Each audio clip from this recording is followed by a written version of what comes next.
नमस्कार मित्रांनो. मित्रांनो, जे विद्यार्थी बँकेची प्रिपरेशन करतायत त्यांच्यासाठी एक खूप महत्त्वाची अशी बातमी आहे. नुकताच स्टेट बँक ऑफ इंडियानं बंपर जाहिरात काढलेली आहे. एकूण 2,272 73 पदांसाठी ही भरती होणार आहे. त्यामुळं खूप महत्त्वाचा असा विषय आहे तुमच्यासाठी. त्यामुळे व्हिडिओ शेवटपर्यंत बघा. मी हे सगळं डिटेलमध्ये तुम्हाला सांगणार आहे. याची नेमकी तारीख किती आहे, क्रायटेरिया काय आहे, त्यानंतर एक्झाम कशी होणार आहे, हे सगळं मी तुम्हाला डिटेलमध्ये सांगणार आहे. त्यामुळे व्हिडिओ शेवटपर्यंत बघा आणि अशाच अपडेटसाठी आपल्या चॅनलला सबस्क्राईब करायला विसरू नका. तर मित्रांनो, चला सुरू करूया.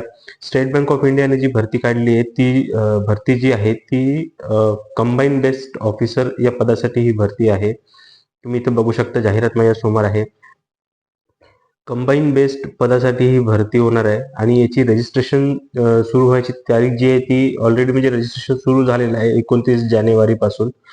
29 जानेवारीपासून 18 फेब्रुवारीपर्यंत तुम्हाला हा फॉर्म भरता येणार आहे.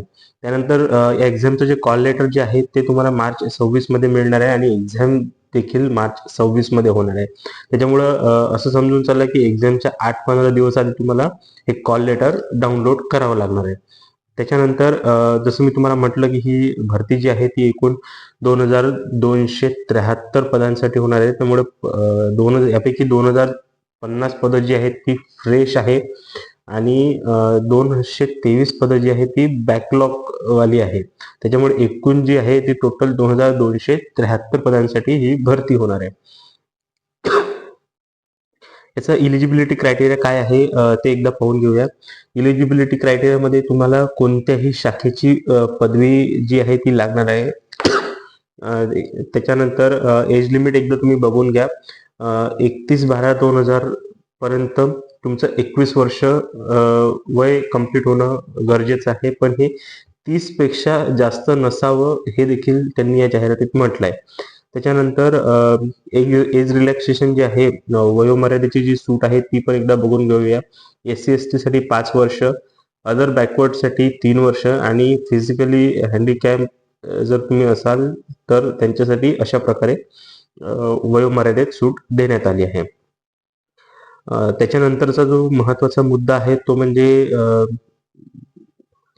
हे एक्झाम नेमकी कशी होणार आहे. तर एक्झाम जी आहे 4 विषय असणार आहे. ऑब्जेक्टिव्ह टाईप क्वेश्चन असणार आहे.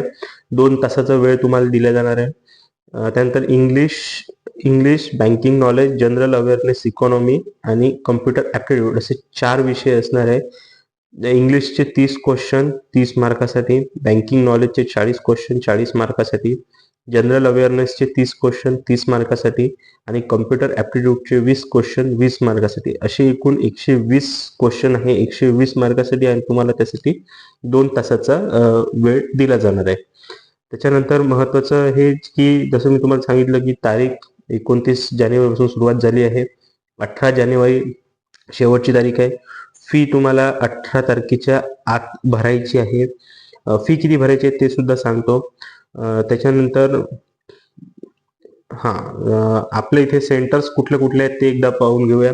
महाराष्ट्रामध्ये अहिल्यानगर, अमरावती, छत्रपती संभाजीनगर, जळगाव, कोल्हापूर, लातूर, नागपूर, नांदेड, नाशिक, पुणे, मुंबई, ठाणे, नवी मुंबई, MMR, सातारा, सांगली आणि धुळे या ठिकाणी ही एक्झाम होणार आहे.